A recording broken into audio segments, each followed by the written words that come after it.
स्वागत है आपका हमारे चैनल हाउ इंडिया में। और जैसे कि आप सभी जानते होंगे कि कल रात को देश में 59 चाइनीज़ ऐप्स को बैन कर दिया गया है। जी हाँ, ये एक बहुत बड़ा फ़ैसला है जो कि भारतीय सरकार द्वारा लिया गया है, क्योंकि पिछले कुछ दिनों से हम लोग जो देख रहे थे कि चाइना और इंडिया के बीच में तनाव कम नहीं हो रहा था और आए दिन किसी न किसी बात पे कोई झगड़ा होता ही रहता था।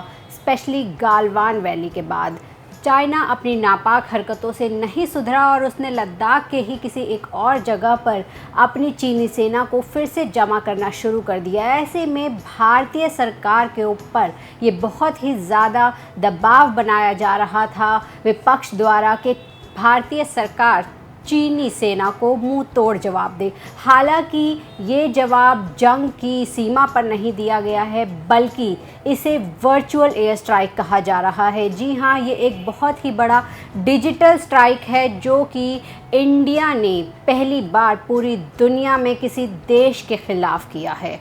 ये एक ऐसा कदम है जो सदियों तक सभी देश याद रखेंगे। आपको बता दें कि जो चाइनीज़ ऐप्स बैन किए गए हैं उसमें सबसे बड़ा नाम है टिकटॉक ऐप का। जी हाँ, आपको बता दें कि पूरी दुनिया में टिकटॉक के सबसे ज़्यादा यूज़र्स भारत में ही देखने को मिलते हैं और भारत में लोगों के बीच इस ऐप को लेकर बहुत ही ज़्यादा प्रतिक्रियाएं कुछ दिनों से दी जा रही थीं। यूट्यूब पर हमने देखा कि यूट्यूबर वर्सेस टिकटॉकर्स की एक जंग छिड़ी हुई थी।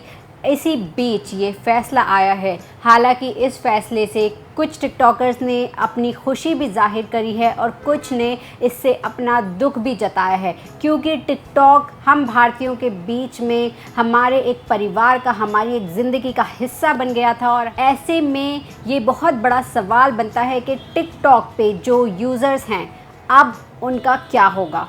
कल रात से ही ट्विटर और यूट्यूब पर ऐसी वीडियोस और ऐसा कंटेंट डाला जा रहा है जिसमें टिकटॉकर्स को लेकर उनका मजाक उड़ाया जा रहा है। लेकिन दोस्तों, आप ये ना भूलें कि जिनका मजाक आप उड़ा रहे हैं वो चाइनीज़ नहीं हैं, वो भारतीय हैं। हाँ, वो लोग टिकटॉक के ज़रिए कमाई करते थे, अपनी कला का प्रदर्शन करते थे, अपने टैलेंट को उभारते थे, लेकिन इसका मतलब ये नहीं है कि वो लोग आपके देश का हिस्सा नहीं रहे। तो ऐसे में आपसे गुजारिश है कि आप ट्विटर या यूट्यूब पर टिकटॉकर्स को रोस्ट करना बंद करें, क्योंकि वो लोग भी हम में से एक ही हैं, हमारे परिवार का हिस्सा हैं। हो सकता है आपके अपने घर में ही कोई टिकटॉकर हो, तो ऐसे में क्या उनका मजाक उड़ाना आपके लिए सही शोभा देता है? ये समय है हमें अपने देश को सपोर्ट करना है। सभी लोग ये जानते होंगे कि इन चाइनीज़ ऐप्स को बैन करने के पीछे सबसे बड़ा रीज़न ये था कि ये चाइनीज़ ऐप्स हमारे भारत की डेटा सिक्योरिटी पर एक बहुत ही बड़ा सवाल खड़ा कर रहे थे। हालांकि इन ऐप्स के द्वारा ये कहा गया था कि इनका डेटा चीनी सरकार के साथ शेयर नहीं किया जाता है, लेकिन भारतीय एजेंसियों द्वारा कुछ दिनों पहले कई ऐप्स की ऐसी लिस्ट आई थी जिन्हें भारत सरकार द्वारा बैन करने की मांग की गई थी। ऐसे में टिकटॉक की तरफ से भी एक बयान जारी हुआ है कि हम अपने यूज़र्स की डेटा प्राइवेसी का पूरा ख्याल रखते हैं और चीनी सरकार से हमारी तरफ से कोई भी डेटा शेयर नहीं किया जा रहा है। लेकिन ये सब बातें अब पुरानी हो चुकी हैं, क्योंकि भारतीय सरकार ने अब ये निर्णायक कदम उठा लिया है और ऐसे में हमें देश को सपोर्ट करना है।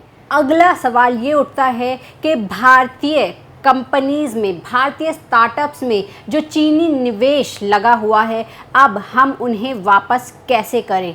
हम कैसे अपने इंडियन ब्रांड्स को वापस स्वदेशी कर पाएँ? क्योंकि आप सभी जानते होंगे, पेटीएम हो, फ्लिपकार्ट हो, ज़ोमैटो हो या फिर बहुत से मोबाइल कंपनीज़ हों, सब में इस वक्त चाइना का पैसा लगा हुआ है। क्या आप सभी जानते हैं कि आपके हाथ में जो मोबाइल फ़ोन है, जो कैमरा है, जो कपड़े आपने पहने हैं, जो इंटीरियर का सामान आप यूज़ कर रहे हैं, वो हो सकता है चाइना से ही आया हुआ हो। इसलिए अब हमें एक ऐसा कदम उठाना है कि हम अपने लोकल ब्रांड्स को सपोर्ट करें। टिकटॉक के बाद सवाल ये उठ रहा है कि लोग अब किस प्लेटफॉर्म पर जाएंगे। तो आपके पास बहुत सारे इंडियन प्लेटफॉर्म्स भी हैं जिन पर आप अपनी क्रिएटिविटी को दिखा सकते हैं, जैसे कि शेयर चैट हो या फिर रिपोसो हो। इसके अलावा बाहर के प्लेटफॉर्म्स की बात करें तो यूट्यूब और इंस्टाग्राम आपके लिए हमेशा से खुले ही थे और आगे भी इन पर आप अपनी क्रिएटिविटी, अपने टैलेंट को उभार सकते हैं। लेकिन ये समय है एक दूसरे को सपोर्ट करने का, ना कि एक दूसरे को रोस्ट करने का।